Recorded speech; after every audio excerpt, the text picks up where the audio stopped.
오늘 하나님께서 우리에게 주시는 말씀 시편 90편 1절로 6절입니다.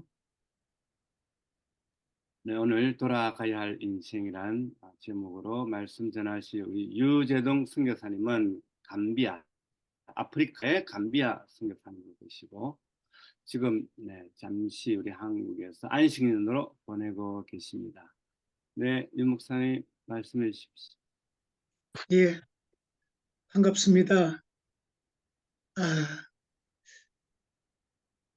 지난번 한 2월 달로 기억하는데 한번 제가 말씀 전할 기회가 있었었는데 오늘 또 이렇게 불러주셔서 순종하는 마음으로 나왔습니다. 감비아 하면 이제 많은 분들이 모르더라고요. 그런데 그 옛날에 그저 합동교단에 GMS였었죠. 이재한 목사님 80년대 초에 오셔서 참 많은 그 활동을 하셨고 아직도 그 명성이 자자합니다. 그리고 바로 뒤이어서 그 유병국 선교사님 국제단체죠. 우에게서 지금도 활동하고 계시던데 그분이 또 감비에서 활동을 하셨고 그다음에 또그 선교 동원가로서 이용남 목사님이 또 오셔서 감비아 영혼들을 위해서 애쓰셨습니다. 근데 감비아하고 잠비아하고 자주 사람들이 헷갈려서 저한테도 선교 보고 기껏 타고 내려가면 그러더라고. 안녕히 가십시오, 잠비아 선교사님. 그래서 제가 잠비아는 굉장히 크죠. 저희는 뭐 지난번에 말씀드렸지만 경기도만한 면적밖에 안 되고 그리고 저희는 아주 무슬림 강국이고 잠비아는 기독교 국가고 이렇게 아주 확연히 대조가 되는데 그래서 하여튼 그 감비아 선교사라고 꼭 자꾸 물어보더라고요. 귀찮더라고요. 오늘 그 모세의 기도라고 그렇게 타이틀이 붙어 있죠. 10편, 90편 기도문을 같이 한번 나눠보고자 해서 본문 삼았습니다. 너희 인생들은 돌아가라 하는 그 말씀이 선교지에서 살면서 또 경험하면서 이게 많이 위로가 됐었어요. 사역에서 지치고 힘들 때 어떤 때는 퍼뜩 들더라고요. 이건 내가 돌아갈 인생인데 할 만큼만 감당하면 되죠. 어떻게 하나님의 그런 부분까지 감당하려고 하느냐라는 그런 생각이 들어오면서 어쨌든 저희가 돌아가야 할 인생이라는 것이 저희들의 기본이 아닌가. 오늘 그래 여기 또 풀과 같은 그 비유를 들면서 풀과 같은 인생이라고 했고 또 우리가 흔히 알고 있죠. 어쩜 그렇게 강한 것 같으면서도 너무 연약해요. 우리 육신이요. 질그릇과 같은 인생이다라고 또 표현을 하고 있습니다. 문제는 돌아가는데 언제 돌아가느냐는 거죠. 언제 돌아가느냐. 부르신 분이 진짜 이 땅에 올 때 저희가 저희 임의로 해서 온 것이 아니고 올 때도 그리고 문제는 돌아갈 때도 이때 필요한 것이 하나님이죠. 하나님의 절대 주권을 이 시기에 생각해 보지 않을 수가 없는 것입니다. 그래서 보통 생사화복을 주관하시는 하나님 그러면서 우리가 기도할 때 늘 즐겨서 하는데 생사화복 또는 생로병사 태어나서 살면서 늙고 또는 병들고 그래서 돌아가는 그러한 인생이라는 것을 저희들이 생각해 보게 되는 것입니다. 오늘 1절부터 한번 잠시 저희가 보겠습니다. 주여 주는 대대에 우리의 거처가 되셨나이다 라고 했습니다. 그렇죠. 때로는 그 거처가 우리의 피난처도 되고 요새가 되는 줄로 믿습니다. 대대, 제네레이션 투 제네레이션이죠. 대대, 우리 대만이 아니라 2절은 산이 생기기 전 땅과 세계도 주께서 조성하시기 전 창세전이죠. 곧 영원부터 영원까지 주는 하나님이시니라 그랬습니다. 하나님의 속성을 우리가 여기서 또 볼 수가 있습니다. 모세의 기도, 모세의 고백을 통해서 영원부터 영원까지 계시는 분. 사실 이 영원부터 영원까지를 한시적인 저희들이 이해를 못하겠어요. 영원부터 영원까지. 영생이죠. 그 다음에 3절에 보게 되면은 주께서 사람을 티끌로 돌아가게 하시고, 그렇죠. 저희가 티끌로 또 만들어졌죠. 그분이 말씀하시기를 너희 인생들은 돌아가라라고 이야기를 하고 있습니다. 그렇게 말씀하시고 이제 4절부터 좀 또 보게 되면은 주의 목전에는 천년이 지나간 어제 같으며 밤의 한순간 아주 경점 같다라고 이야기하고 있습니다. 베드로후서 3장 8절에도 동일한 의미로 베드로 사도가 사랑하는 자들아 죽게는 하루가 천년 같고 천년이 하루 같다는 이 한 가지를 기억하라. 잊지 말아라고 말씀을 하고 있습니다. 5절을 보게 되면 이제 그 유명한 노아의 홍수, 구약 시대의 그 많은 성도들도 또 모세도 잘 알고 있는 큰 사건이었죠. 노아의 홍수에 대해서 주께서 그들을 홍수처럼 쓸어가시는데 그들은 잠깐 자는 것 같고 아침에 돋는 풀 같다라고 또 이야기를 하고 있습니다. 그리고 그 풀의 속성이죠. 아침에 꽃이 피어 자라다가 저녁에는 시들어버린다라는 이야기입니다. 이런 사람의 그죠? 본성이죠. 본성이기도 하고 또 한계이기도 하고 인간이 무엇인가라는 것에 대해서 이렇게 말씀을 비춰보면서 그저 살려고 더 지금은 좀 덜하지만 어떻게든지 오래 살려고 하는 그 이 땅에서의 장수가 과연 그 영원부터 영원하신 또는 그런 천국 시간 속에서 이게 무슨 의미가 있을까라는 생각을 해봅니다. 가끔씩 영생에 대해서 생각을 하는데 정말 하나님이 주셨는데 이 부분에 있어서 천국 시간에 있어서 우리는 정말 이 땅의 삶이 긴 것 같지만서도 정말 잠깐 자는 것 같고 그 세월은 얼마나 빠른지 모르겠다라는 것을 이제 조금 이제 살다 보니까 느끼게 됩니다. 며칠 전에 그 아는 그 분이 그 카톡으로 문자에 글을 보내오셨더라고요. 보면 여기 잠깐 소개해드리면은 미래는 이렇게 주저주저하면서 다가오고 현재는 화살처럼 달아나고 그런데 과거는 영원히 정지해 있다라고 하면서 몇 글을 쭉 주셨어요. 그래서 그 미래라는 것이 주저주저 하더니만 현재가 되는 순간에는 시위를 떠난 화살처럼 그렇게 쏜살같이 날아가 버린다는 거죠. 그러다 보니까 일주일, 한 달, 1년이 이거 뭐 언제 갔는지 모르겠고 가끔씩 우연히 만나는 친구들하고 악수할 때 손잡고 야 우리가 만난 지 몇 년 됐지 하다 보면 이게 10년, 20년, 30년 만에 만난 친구가 되더라라는 이야기도 하고 있습니다. 그래요. 그 다음에 승자는 이제 우리 인생에 있어서 승자는 시간 관리를 잘했기 때문에 승자고 그런데 패자는 늘 시간에 끌려다니면서 부족하다 피동적으로 살다 보니까 패자가 됐다라고 하는데 그런데 우리가 이기기 위해서 이 땅에 온 것이 아니라는 거죠. 우리는 그저 우리의 삶 속에서 정말 소중한 것, 이런저런 것들을 경험하기 위해서 왔고 또 그 경험을 다 하고 나면은 세상을 떠날 뿐이다 라는 글입니다. 그래서 정말 적지 않은 경험을 하면서 오늘에 이르렀지만은 아직도 다 하지 못한 어떤 경험이 내 인생 속에 남아있을까라는 그런 생각을 해보고 있습니다. 선교지에서 삶이 얼마나 빠른지 모르겠어요.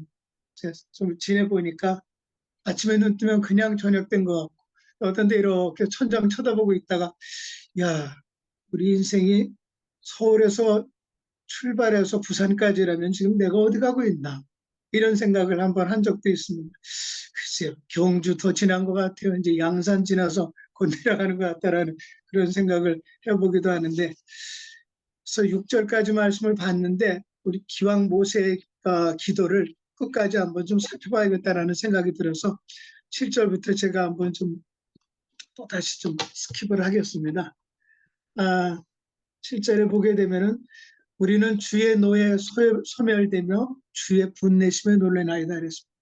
정말 주님이 노하실 때가 있고 우리 작은 인생 가운데도 그분이 노를 바라실 때가 있습니다. 그렇기 때문에 저는 온전한 그리스도인, 온전한 믿음이라면 하나님을 그런 두려워하는 그러한 것이 바로 우리 삶의 지혜가 아닐까라는 생각을 해보고 있습니다. 8절에 보게 되면은 또 주께서 우리의 죄악을 주의 앞에 놓으시며 우리의 은밀한 죄를 주의 얼굴 빛 가운데 두셨사오니라고 말씀을 하고 있는데, 죄 문제죠. 죄 문제. 그래서 정말 이 은밀한 죄까지 다 드러날 텐데 우리가 이 땅에 살면서 거룩한 행실과 또 경건함으로써 살아가야 되지 않을까라는 것을 날마다 제 자신을 채찍질하고 있습니다. 그 다음에 이제 한평생이 순식간에 지나간다는 9절 말씀, 그 다음에 10절 말씀에는 이거는 뭐 유명한 성구죠. 우리의 연수가 70이요 강건하면 80이라도 그 연수의 자랑은 수고와 슬픔뿐이요 신속히 가니 우리가 날아가나이다라고 이야기를 하고 있습니다. 그래서 정말 수고와 슬픔이라는 이 그 구절이 늘 이 연수의 자랑이 수고와 슬픔뿐이다 하는 것에 대해서 늘 또 가슴에 와닿고 그렇습니다. 쭉 봐서 13절에 보게 되면은 여호와여 돌아오소서라는 모세의 그 간곡한 기도를 봅니다. 언제까지니까 주의 종들을 불쌍히 여기소서 그랬습니다. 이 기도는 성취가 됐죠. 예수 그리스도께서 이 땅에 오셨고 불쌍한 영혼들, 죽어가는 영혼들을 위해서 또 그분이 역할을 감당하셨습니다. 14절부터 이제 끝절까지는 정말 위로의 말씀이었어요. 제가 이 90절 말씀을 그렇게 좋아하는데 14절 말씀에는 이제 아침에 그랬습니다. 정말 우리가 이렇게 한국은 지금 아침인데 아침이 되면 오늘 하루에 대해서 많은 기대를 하거든요. 이게 살아보지 않은 새날이거든요. 그래서 우리 서동주 우리 선교사님 그 오픈 기도할 때는 늘 사람께 이렇게 아침에 생명 주시고 기대하는 그런 기도를 하시는 것을 제가 들으면서 기대감을 가지고 시작하거든요. 그래서 그런 마음 가지고 우리의 일생 동안에 하나님 그런 인생들이지만은 한시적으로 살고 있지만은 즐겁게 해주세요. 기쁘게 해주세요라는 그런 것이 이제 14절이고 15절도 마찬가지입니다. 하나님 정말 이런 어려움이 있습니다. 힘들고 지쳤습니다. 그런데 이것들을 되갚아주세요. 되갚아주세요. 정말 고생하고 힘들고 애쓴 그 날수대로 연수대로 되갚아주세요. 그러면 얼마나 기쁘겠어요. 저도 지금 그 한 3, 4천 평 되는 땅을 샀는데 현지인이 아주 간교하게 해가지고 사기죠. 문서 사기를 해가지고 요즘 그 재판 중에 있습니다. 좀 3년이 넘었는데 정말 억울하거든요. 그래서 그런 가운데서 늘 마음의 위로를 받는 것이 이런 되갚아 주십시오. 그래서 정말 기쁨을 얻고 싶습니다라는 것이죠. 16절에도 주께서 행하신 일을 주의 종들에게 나타내시며 주의 영광을 그의 자손들에게 나타내소서라고 이야기를 하고 있습니다. 우리뿐만이 아니라 나 개인뿐만이 아니라 우리 동료들에게 그리고 우리의 자손들에게까지도 주의 영광을 드러내 주십시오 라고 이야기를 합니다. 마지막 이제 17절은 두 번을 반복해서 이야기를 하고 있습니다. 기도문이죠. 하나님의 은총을 우리에게 내리게 하사 우리 손이 행한 일을 우리에게 견고하게 하소서라고 이야기하고 있습니다. 우리 선교사님들 또 우리 또 선교와 관계된 여러 가지 주의 일꾼들이 열심을 다했습니다. 최선을 다했습니다. 그래서 우리 손으로 그런 행한 일들 또 행한 일 가운데서 우리가 선교지와 또 다들 기초를 쌓아가지고 나아가고 있는데 이런 것들이 더 하나님 견고하게 됐으면 좋겠습니다라는 것입니다. 그것을 두 번이나 반복하면서 마치고 있는데 이제 한국 선교도 이제 지금 한국 목회자들이 이렇게 후임자가 바뀌는 그런 가운데 있듯이 선교주도 그런 것 같습니다. 제 자신도 이제 뭐 20한 4, 5년밖에는 사역을 안 했지만 주변에 30년 넘은 분들이 많거든요. 그분들이 이 후임자를 또 놓고 있는데 이러한 부분들에 있어서 하나님께서 우리 손이 행한 일을 정말 견고케 해주시고 더 흥왕하게 해주십시오라는 것들이 이 기도문을 빌어서 기도를 해보고 있습니다. 제가 이제 그 뭐 눈팅이라고 그러더라고요. 저희들이 이렇게 계속 지켜만 보고 이러다가 저 이제 한 2달 전부터 아침 새벽기도 이렇게 들어와서 여러분들이 이렇게 뵈면서 참 감사하고 이제는 많이 친숙해졌습니다. 그래서 이렇게 이제 국내 목회라든가 이렇게 하시는 분들, 또 한인 목회 하시는 분들은 말씀으로 위로를 좀 해줬으면 이 시간에 좋겠고, 그 다음에 선교사님 분들은 제가 궁금해요. 저분은 어떻게 해서 거기까지 가셨을까? 그 다음에 무슨 일을 하실까? 그리고 어떤 일이 있었을까라는 그런 간증이 듣고 싶을 때가 많이 있더라고요. 저희 같은 경우는 무슬림이거든요. 이 무슬림은 또 틀려요. 동부나 남쪽 아프리카나 또는 하얀 아프리카, 북쪽 아프리카나 틀리거든요. 이런 부분에 대해서 또 다른 그 남미라든가 이런 데는 또 어떨까? 가보지는 못하지만은 그 선교사님을 통해서 간증을 통해서 어떤 때는 간증 듣다 보면 나도 저런 상황인데 하나님께서 저 선교사를 그 붙잡고 사용하시고 역사하셔서 성령께서 어떻게 해서 이루어 주셨네라고 하면서 큰 힘이 될 때가 많이 있거든요. 그래서 간증은 정말 그런 유익이 있다라고 생각을 합니다. 저희가 참 저는 뭐 어떻게 보면 최전방입니다. 최전방 복음에 거기에 들어가가지고 뭐 전기도 없었고 수도도 없었고 촛불 켜고 집사람하고 시작을 했고 지금도 저희 그 집은 흙벽돌 집이거든요. 흙벽돌로 다 지은 집인데 그렇게 살면서 이 무슬림들하고 교제를 하고 이랬는데요. 문제는 20여 년 이제 지나가니까 하나 둘 이렇게 주변에 그 마음을 나눴던 그 동네 그 노인들이 다 가는 거예요. 하나하나 가는데 예수를 몰라서 그렇지 이 무슬림 사람들이 참 정말 코란 대로 자신들의 율법대로 그렇게 살려고 하고 인간미는 참 좋습니다. 예를 들면 제가 어디 가다 보면은 이그 안내판이 없으니까 어디로 가야 좋을지 모를 때가 아주 당황할 때가 많거든요.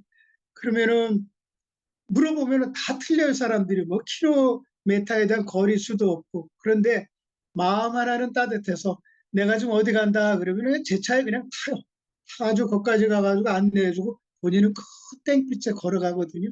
하나둘 그렇게 그런 그 선교지의 영혼들, 때묻지 않은 영혼들 참 저희들이 이렇게 보는데 문제는 그 땅에 태어났다는 걸로 해가지고 그냥 무슬림으로다가 해서 자라고 그 환경 속에서 있다 보니까 정말 안타까운 때가 있습니다. 그래서 저희 그 또래들 60, 70 이제 또는 80, 80까지는 그렇게 많지 않은데 아프리카는 그 어린애들이 일찍 죽기 때문에요. 말라리아든가 풍토병 때문에 평균 그 연령대는 많이 낮습니다. 그래서 저희 마을에 그 동료분, 저희 그 함께했던 마음을 함께했던 분들이 하나둘 떠나서 이제는 거의 얼마 남지를 않았어요. 너 인생들은 돌아가라 했습니다. 저희가 돌아가는 것은 축복이죠. 제가 주변에 이렇게 다녀보면은 제가 이제 국내에서 목회를 하다 갔는데 성도가 그때 암에 걸려가지고 이제 빅5라는 큰 병원에 제가 이제 병원 신방을 갔었습니다. 이렇게 가서 보니까 곧 다 암 환자들이에요. 이렇게 쭉 살펴보면서 하나님 주시는 말씀이 봐라. 여기가 천국과 지옥의 정류장이다는 대기소다. 여기서 좀 있으면 저들은 천국과 지옥으로 불려서 갈 것이다라는 대기장수다라는 그런 그 마음에 그걸 주시더라고요. 그래서 야 그렇구나. 그러면서 물론 그 성도는 이제 하늘나라 갔지만은 또 요새 보면은 참 질병을 알아가지고 안타까운 분들이 많아요. 기동도 못하는 분들도 많고 예수는 잘 믿거든요. 그리고 참 주님을 사모하는데 주님이 불러주셔야 가죠. 그래서 제가 이렇게 보면서 하나님은 정말 죽음도 축복입니다. 축복입니다. 정말 이제 구원이 완성되는 것이고 영원한 나라에 들어가게 되면 시간 개념이 있겠습니까? 슬픔의 그런 부분들이 있겠습니까? 환경도 다. 그래서 요새 이제 안식년 나와서 여기저기를 처음으로 이렇게 한 1년 정도 이제 계획하고 나와서 돌아보면서 많은 것이 변했어요. 정말 변한 것을 다 말씀을 드릴 수가 없지만은 그러면서 또 뭐 각종 사고가 나고 또 너무 이기주의적이고 이런 모습들을 보면서 항상 비교를 합니다. 저희 선교지에 있는 그 영혼들과 또 우리 고국 대한민국에 있는 분들과 비교를 해보게 되는데, 어쨌든 간에 부탁드릴 것은 우리 좀 선교지에 계신 우리 선후배 선교사님들 더 힘내셔서 특별히 건강관리 잘 하셨으면 좋겠어요. 어떻게 빅5 병원을 가는 데마다 보면은요, 암센터가 제일 커요. 뭐 이게 뭐 암이 얼마나 그냥 옛날 그 감기할 듯이 그렇게 되는 것 같아서 정말 안타깝고, 그다음에 사고도 얼마나 나는지. 어제도 시내 잠깐 갔다 오는데 막혀요. 아니나 달라요. 그냥 흉측할 정도로 또 교통사고도 나고, 또 저희 그 선교지에는 말라리아를 뭐 어떤 때나 두세 번씩 또 이렇게 걸리거든요. 그리고 또 여러 가지 일들이 있는데, 어쨌든 우리 선교지에 필드에 계신 우리 선교사님들 건강관리 잘 하셔서 주님이 이제는 됐다 하고 이제 와라 그럴 때 정말 늘 가벼운 마음으로 주님 앞에 돌아갈 수 있는 그런 준비가 하나하나 되어졌으면 좋겠다라는 그런 생각을 해봅니다. 그리고 또 우리 한국에 계신 분들은 정말 이 정말 풍요로운 그런 삶을 살고 계신데, 저분들 세대가 3, 40년대 태어나신 분들인데 옛날하고 같지를 않아요. 환경이 그렇지 않은가 이런 생각 들고, 교회도 여러모로 방문을 해보면 힘들고 이런 것을 봅니다. 그래서 정말 이 어려운 때에, 마지막 때에 우리가 늘 정말 주님과 가까이 하고 주님의 말씀에 내 자신을 매이고, 그래서 정말 경건함과 또 주님이 원하시는 심령의 깨끗함을 가지고 마치 초대교회 성도들처럼 내 대에 주님이 오실 것이다 하는 그런 기대감을 가지고 그렇게 살아가는 하루하루가 됐으면 좋겠다라는 생각을 하면서 말씀을 마치고 기도 제목 하나 이렇게 기도 제목을 제가 또 써오라 그래서 제가 이렇게 썼는데요. 제 개인 욕심입니다.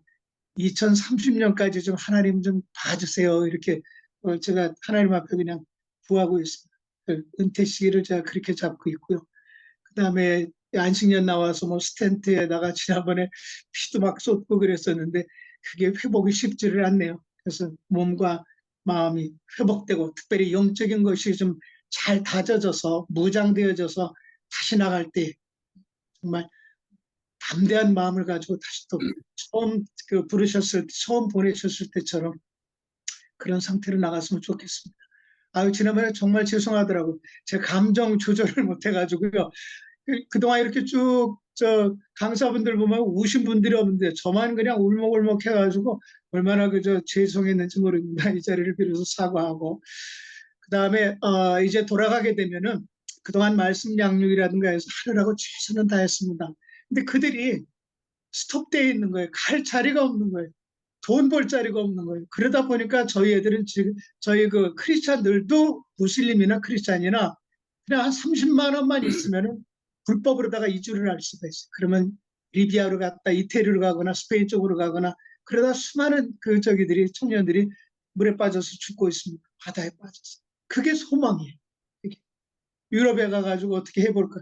국내에서는 어떻게 큰 자리를 잡고 자기의 꿈을 이룰 수 있는 것이 마땅치를 않습니다. 특별히 크리스찬 경우는 큰 시장에도 많은 가게가 있지만은 제가 크리스찬이 하는 그 가게를 도매상이죠.